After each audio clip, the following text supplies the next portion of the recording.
and greetings. So thanks for joining me today as we delve into the landscape of human behavior, particularly the perplexing and often tumultuous realm of relationships. Today's episode is understanding and responding to irrational behavior in relationships. And it's an undeniable truth that when individuals find themselves not getting their way in relationships, their responses can be unpredictable, irrational, and sometimes even harmful. Today, we're going to explore the depths of this phenomenon, examining the roots of vindictive, manipulative, and immature behavior. And moreover, we're going to discuss the importance of discernment when faced with such conduct and explore the most constructive responses to these individuals who may be unaware of their self-sabotaging action. Let's go. Welcome to the Network of Awareness podcast with Aura the Informationalist, where the pursuit for knowledge meets authentic conversation as we expose self-deception and global lies, empowering you to extract personal truths that encourages independent critical thinking for creating a new fulfilling reality worth living and embracing. My Aura is a network full of awareness and gifts like Aura, the informationalist, the informationalist, the informationalist, the informationalist, the informationalist, the informationalist, the informationalist. You are now tuned in to the Network of Awareness. To the Network of Awareness.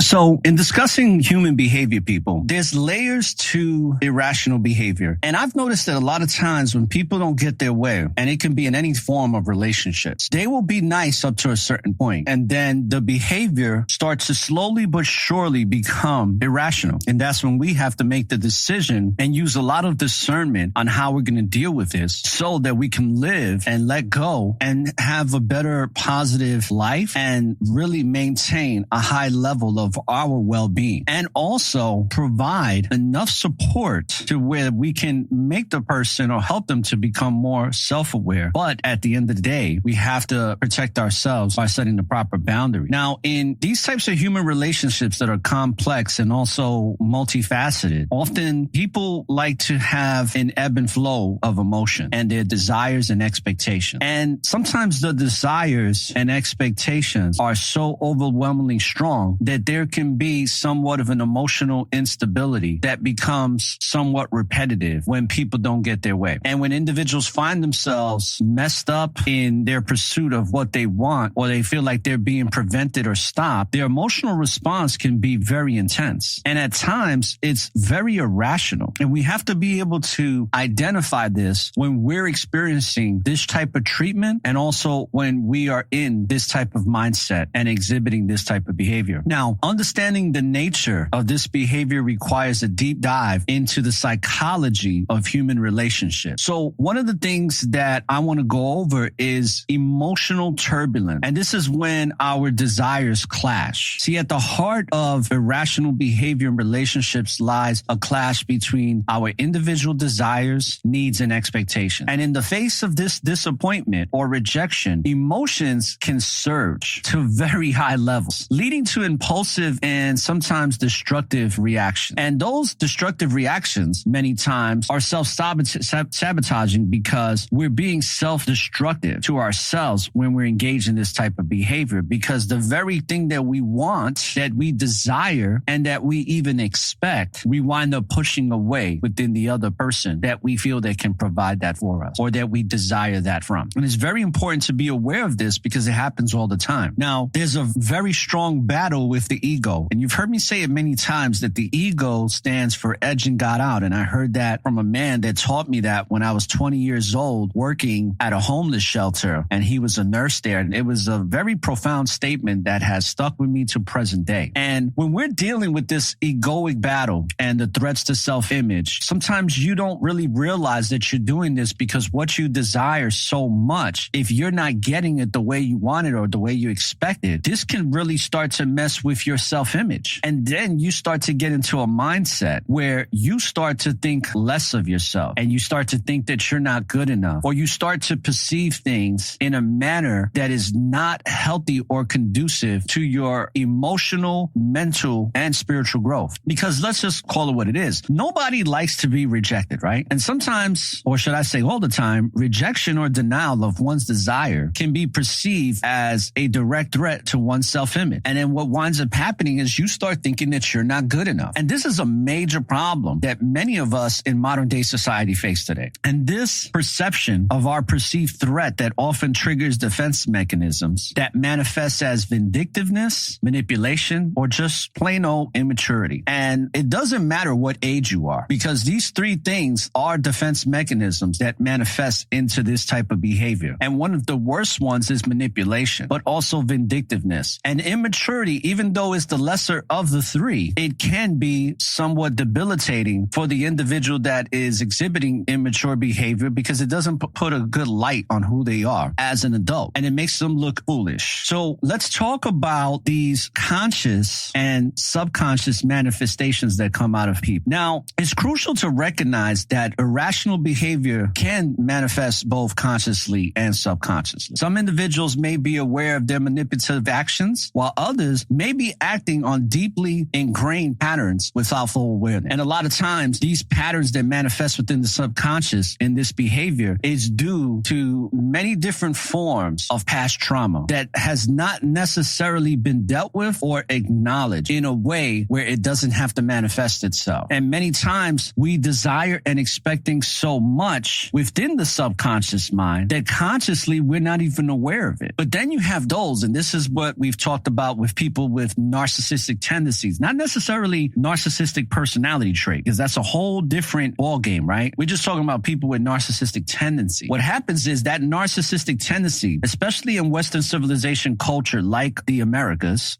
you have people that behave this way because we're socially conditioned to basically we get whatever we want and do whatever we have to do to get it without having any morals or any principles to getting it. And that's a big problem here. And this is why I do these types of shows, because we have to be aware of this so that we can live a more fulfilling and empowered life, so that the reality we live is not the reality that's being socially conditioned by the powers that shouldn't be, but instead with the power and understanding with the great creator of all that's within us. So when you're dealing with this type of behavior, or whether you're exhibiting this type of behavior, we have to use a lot of discernment when dealing with it, because many times we're just so unaware of how we're acting, but also we have to be very aware when we're experiencing this so that we do not match the behavior of vindictiveness and manipulation or immaturity, because it's very easy to get in that mindset when we experience it and feel like we have to retaliate. But we have to come from a higher perspective in seeing this when discerning it as well. Now, let's talk about conscious manipulation when we're dealing with these narcissistic tendencies, because even though there's people that subconsciously do it and are unaware, there are others that are consciously premeditating their thoughts to act out in conscious manipulation. And it's a power play. It's also a way to see what's actually happening. And many times, the reason why somebody goes into this type of manipulation is because they think that they're being manipulated. And they're so insecure and have such a high level of insecurity that these thoughts manifest within the subconscious mind based on their past or based on just the simple fact that they're not getting what they want. So it becomes a power play. Now, in some instances, individuals may knowingly engage in vindictive and manipulative behavior as a means of regaining control or asserting dominance in the relationship. And I'm here to tell you that if you're experiencing this from someone else, you have to be very cautious in how you deal with them, and you have to set some very powerful boundaries, because most of the time, this behavior is going to constantly repeat itself. And it doesn't mean that it's going to be repetitive where it's on a daily basis or even on a weekly basis. This can be sometimes on a blue moon, or it could be once a month, but the behavior is very sporadic. But when it does come out, it's very identifiable, and it can cause a lot of havoc within a relationship. So we have to be very aware when experiencing this, and also how to deal with it. So let's talk about the subconscious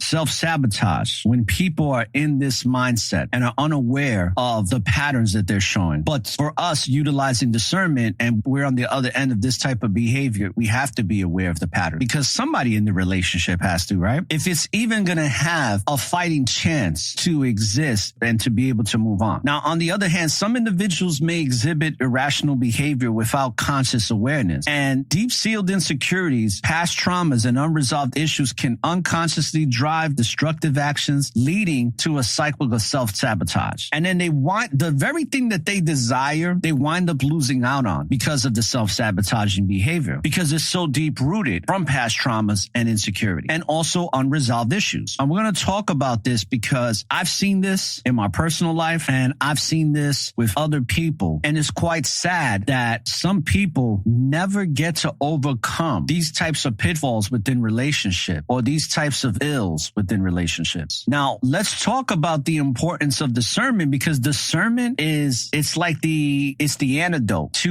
remedying this illness, this social illness, and this social destructive dynamic within human relationships and in human behavior. So let's recognize this irrational behavior. Now, when we're navigating this storm of irrational behavior, discernment becomes a very powerful tool. So recognizing the signs of vindictiveness, manipulation, and immaturity is the first step towards responding effectively, because you have to know what you're experiencing when dealing with the other person. And we have to have empathy, but we cannot have stupid compassion. We have enough compassion to understand the situation at hand and find a way to remedy and resolve it. But at the end of the day, still protect ourselves. Make sure that we're protecting our peace of mind. Because as I always say here on the Network of Awareness, from my perspective, peace of mind is like oxygen. And if I'm not getting peace of mind, then I'm suffocating slowly but surely. Now, let's observe some patterns that sometimes are called red flags within relationships. And these patterns of behavior often emerge over time. So observing red flags such as consistent refusal to accept responsibility, frequent blame shifting, or just emotional volatility and validity and just emotional disturbance can be a signal for irrational tendencies within human relationships. Now, empathy and understanding is really the best way to uncover the root of this type of behavior and hopefully bring some type of healing and understanding to it so it doesn't continue to repeat itself. Now, empathy is a crucial component of discernment. It is the most crucial component of discernment. See, by seeking to understand the underlying motivations and insecurities driving irrational behavior, we can approach the situation with compassion and insight. Remember, there's only a certain level of compassion that we can have. And we can have a high level and deep insight when dealing with this. But the compassion we have to be very careful with. Because I've noticed that sometimes when you have too much compassion, you keep on having compassion and the behavior never stops. The person just continues to operate in that manner. And that behavior can go on for years. So you don't want to get into too much compassion. You just want to have the right amount. And discernment will allow you to understand what the right amount is along with the empathy. And what's one of the most important things we talk about here on the Network of Awareness is setting boundaries, right? Setting those boundaries. Setting boundaries is extremely important. See, once irrational behavior is identified from the person that we're dealing with in whatever relationship we're in, setting clear and firm boundaries becomes imperative. It's establishing that limit. So by establishing limits on acceptable conduct, it helps us to protect one's well-being and maintains the integrity of the relationship. If the relationship can be maintained like that, because sometimes when you're setting a boundary, the person on the other end might not be susceptible to wanting to do that. They might not be in agreement. And there are those people, and you've heard me talk about it many of times, and I've had to separate myself from people that wouldn't be able to agree to disagree. And when you're dealing with somebody that can't agree to disagree with you, you got to get far away from them as possible, because their sole purpose is to get you to believe in what they believe in. Their sole purpose is to get you to be the way they want you to be with them. And if you're not in coincidence with that, then you're in a world of trouble. See, it's important to communicate, right? Because communication is key. Communication is the life force that will help sustain any relationship. So we have to be able to communicate and express boundaries very clearly. See, effective communication is key to boundary setting, and clearly expressing what is and isn't acceptable behavior establishes a nice framework for a healthy interaction with that person. And it doesn't matter if you've known this person for 2 months, 1 year, or 10 years. Once this type of behavior is being displayed, then this is how you have to deal with. You have to communicate and express your boundary very concisely and very consistently and very clearly. And that consistency enforces the boundaries. See, consistency is essential in maintaining boundaries. See, it takes a high level of discipline to be consistent, and a high level of self-awareness and just overall awareness in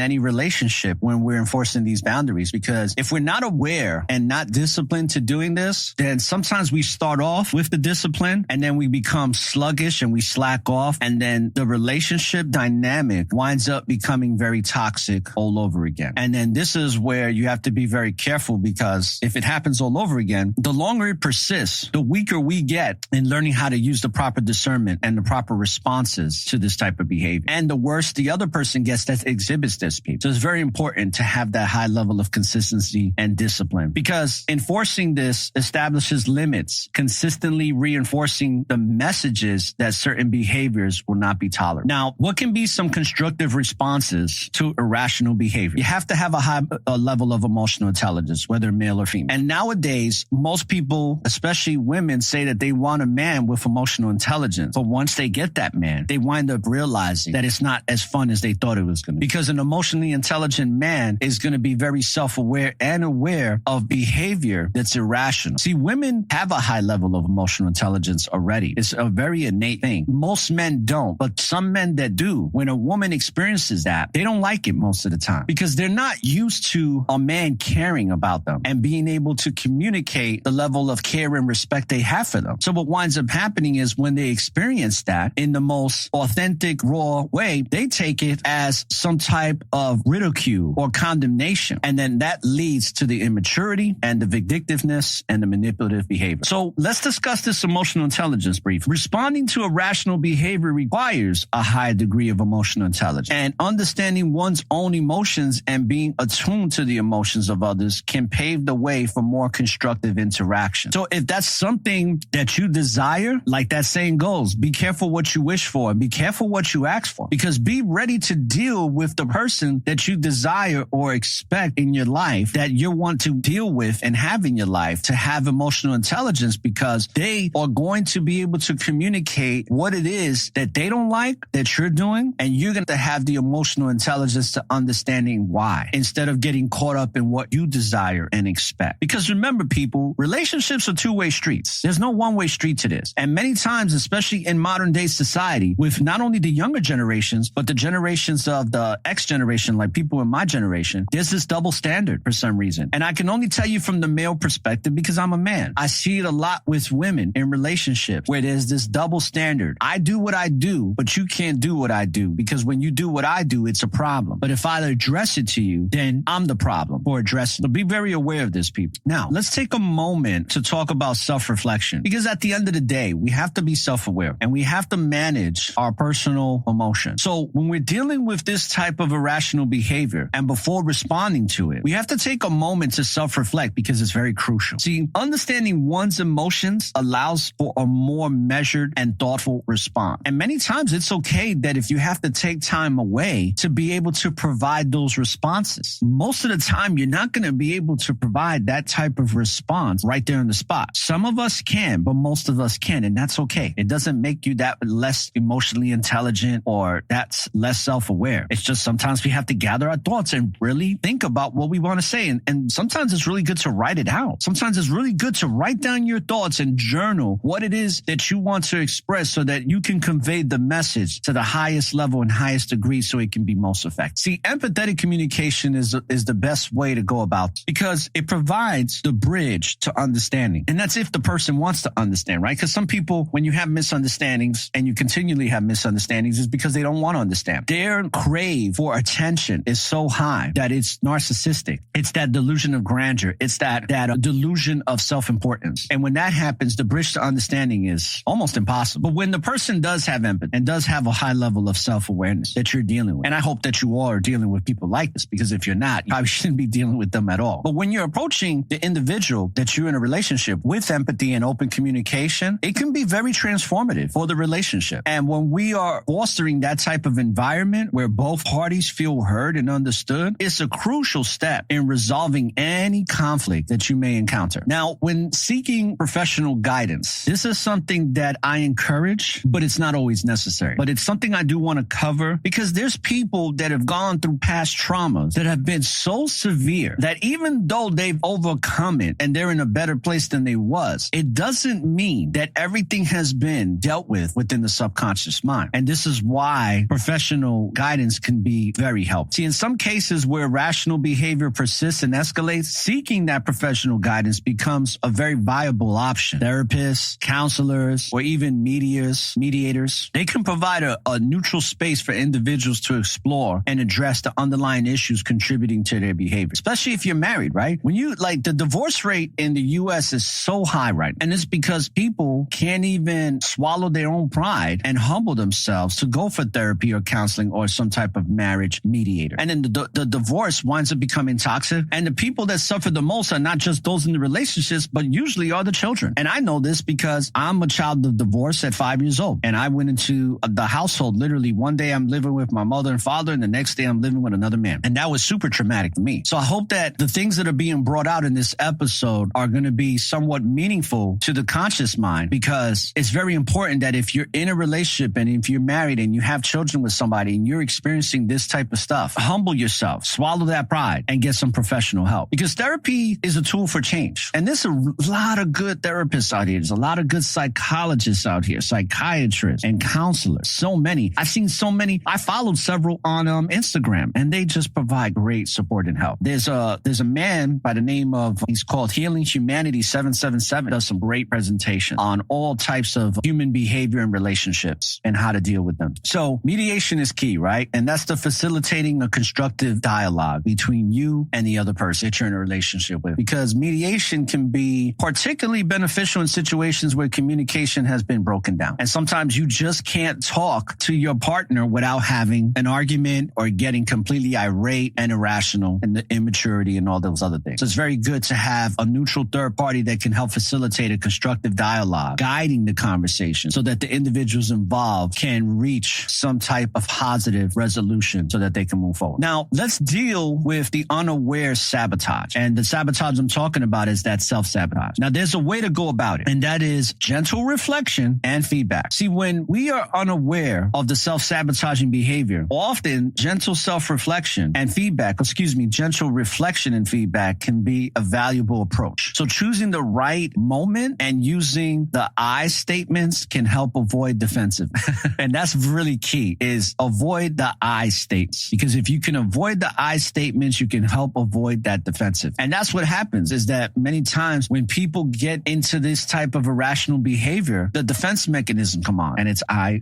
So steer away from that, because it's very important that if you're going to have a gentle reflection and response and feedback, if you take that word out, whatever's being communicated is going to be a lot better understood. Because if not, what winds up happening is that person is going to say, oh, you're perfect. Oh, you don't do nothing wrong because you're this, you're that. And you don't want to get into those types of situations. But you got to choose the right moment, because timing is everything when it comes to this. Timing matters. Timing matters because you want to find the right moment, right? Even as little kids, when we used to want to ask our parents for something, you want to find the right moment to ask your parent, right? And I remember growing up, I would always want to ask my mom something that I wanted when she was in the right mood. Because if I caught her in the wrong mood, I was going to get a quick no, and that was it. There was no chance of me getting what I wanted. So you have to choose the right moment. Timing, it matters. See, timing is crucial when addressing sensitive topics. Selecting a moment when emotions are relatively calm and both parties are open to dialogue, and it increases the likelihood of a constructive conversation. So make sure that you use the proper timing so that positive, constructive conversation you had. And going back to the I statement, the I statement, it fosters personal responsibility. So using I statements shifts the focus to personal feelings and experiences rather than placing blame. So it's good to use the I statement when you can identify things that you've done wrong, or just identify your responsibility in what may have caused the instability or may have caused the disruption or conflict. And this approach encourages the individual to take responsibility for their actions. But remember, proper timing and knowing when to identify when you are taking personal responsibility, because there are times where the I statement is not even required from you, because there's nothing that you personally did wrong, and you have to be aware of when you do wrong and you don't do wrong, because you don't want to be apologizing for something you didn't do, because that's going to lead down a dark path for that relationship. That relationship is not going to have even a chance, because you are going to be self-sabotaging yourself by apologizing for something you didn't do wrong. And that's not something you want to do. And I'm glad that I'm not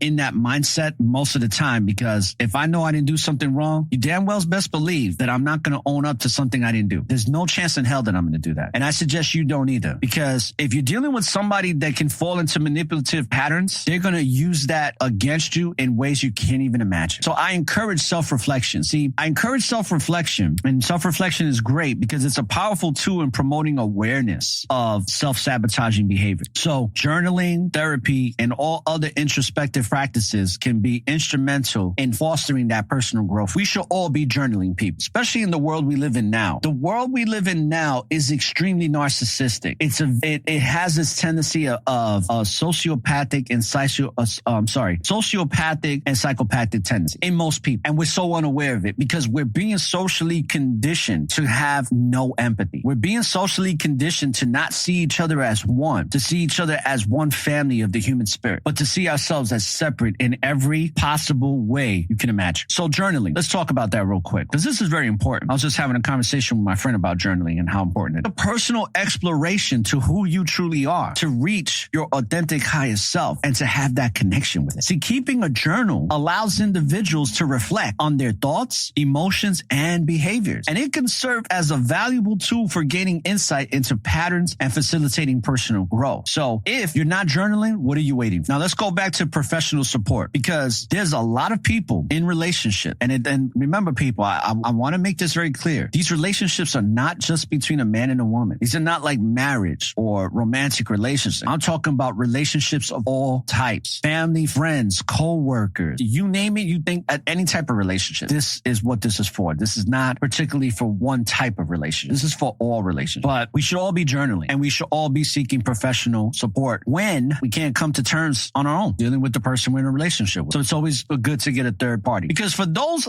struggling with self-sabotaging behavior, seeking that professional support or mediator is a proactive step towards a change that they're not experiencing. So therapists can provide guidance, support, and strategies to overcoming these destructive patterns. So seek therapy. I'm even thinking about seeking therapy just to have somebody to talk because even though I have friends, all my friends live far away, so I don't get to talk to them all the time. And this is something I've been thinking about, that I just want to seek therapy so that way I can learn how to really maintain a positive mindset. And when I am feeling like I want to dump my anxieties and discontent, I want to dump it on somebody who's really going to understand what I can do with that energy and how I can overcome it. And somebody that doesn't know me from a hole in the wall. Because sometimes when we're dumping that negative energy onto our friends and people that we do seek counsel with, not to say that they're not going to be able to provide the proper counsel or support. They will to a certain degree, but it's nothing like dealing with a professional because the professional is really going to be able to help you to overcome these destructive patterns, these self-destructive patterns that we display in our lives. So in conclusion, people, I want to end this episode by saying that when we're navigating these complexities of irrational behavior in relationships, it requires a very diverse, multifaceted approach. And that means that it combines empathy, discernment, and constructive responses. And recognizing the conscious and subconscious manifestations of vindictiveness, manipulation, and immaturity is that first step. Not only with ourselves, but with the person that we're dealing with that is exhibiting this type of behavior. Discernment through observation and empathy is going to allow you to set clear boundaries and respond thoughtfully to irrational behavior. Don't match irrational with irrational because all you get is irrational.